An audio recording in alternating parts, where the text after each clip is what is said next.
Iklim semakin drastis belakangan ini bisa membuat kita overthinking loh teman-teman. Bahkan bisa membuat kita insecure, kepikiran terus, bahkan sampai susah tidur. Bisa-bisa kita terkena exo-anxiety, di mana kecemasan kronis terhadap bencana lingkungan. Dari perubahan iklim dengan mencairnya geyser, bahkan gelombang panas baru-baru ini di Kanada, polusi yang meningkat, dan kurangnya kesadaran masyarakat akan lingkungan sekitar. Apalagi zaman sekarang, kadang suka marah karena dianggap sok peduli lingkungan. Padahal kita bisa loh menjaga lingkungan dari hal-hal kecil seperti Langkah yang pertama mengolah sampah dengan 3R, yaitu reduce dengan cara membawa botol minum atau alat makan sendiri, reuse dengan cara memanfaatkan botol bekas air sebagai pot tanaman kecil, atau menggunakan kaleng biskuit sebagai kotak penyimpanan makanan. Yang ketiga, itu recycle dengan cara mendaur ulang sampah dan tidak membuang sampah sembarangan. Kemudian langkah yang kedua, menghemat energi listrik dengan gerakan 3M.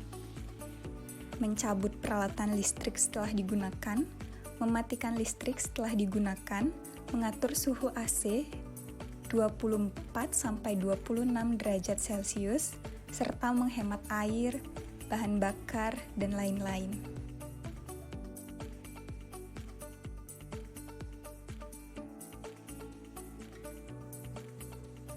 Langkah berikutnya adalah melakukan gerakan Go Green atau penghijauan kembali.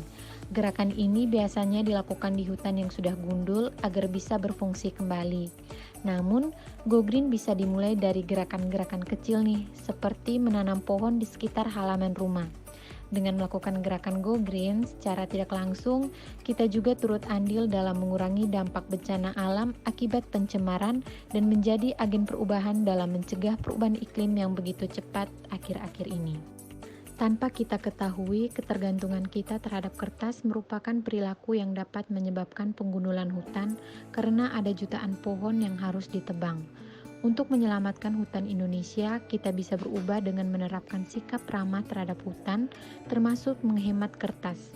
Ada beberapa cara yang bisa dilakukan, yaitu dengan tidak mencetak dokumen yang tidak perlu atau tidak menggunakan kertas secara berlebihan, dan juga kita bisa menggunakan kedua sisi kertas untuk menghemat penggunaannya. terkait mendalami penghasil energi terbarukan. Ini teman-teman kita belajar lebih mendalam lagi tentang energi terbarukan yang berasal dari alam dan jumlahnya melimpah seperti air, angin, panas bumi, cahaya matahari, biomasa. Jika kita bisa memanfaatkan itu, bisa mengembangkan itu, kita bisa lebih maju lagi dari yang sebelumnya, dari yang emang berasal dari fosil bisa berubah menjadi energi yang terbarukan, dialihkan ke sana. Seperti itu. Terima kasih. Sekian dari kami.